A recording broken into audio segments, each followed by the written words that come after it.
அப்ப எதிர்கட்சி தலைவராக இருந்தார் ஸ்டாலின். அப்ப ஊர் ஊரா போனார். திமுக நிர்வாகிகளும் போனாங்க ஊர் ஊரா, திமுக எம்எல்ஏ ஊர் ஊரா போனாங்க. தென்னையை பார்த்து பெட்ஷீட்டை போட்டு அங்க ஒரு பொட்டி வச்சு அங்க இருக்கிற மக்களை எல்லாம் அழைச்சு, உங்களுக்கு என்ன குறை இருக்குது அந்த குறைய கடிதத்தில் எழுதி இந்த பொட்டியில போடுங்க. நான் அந்த பொட்டிய அழகா பெரிய பூட்டை போட்டு, திண்டுக்கல் பூட்டை போட்டு அதை கொண்டு போய் நான் வீட்டுல வச்சிருந்து திமுக ஆட்சிக்கு வந்த உடனே அந்த பூட்டை திறந்து வெட்டியை திறந்து அந்த மனுக்கள் எடுத்து தீர்வு காணும் சொன்னார். ஆட்சிக்கு வந்தார்.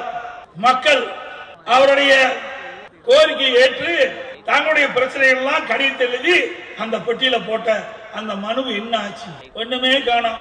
என்னன்னு கேட்டா கூட்டுடைய சாவி தொலைஞ்சு போச்சு. எப்படி நாட்டு மக்களை ஏமாத்துறாரு பாருங்க.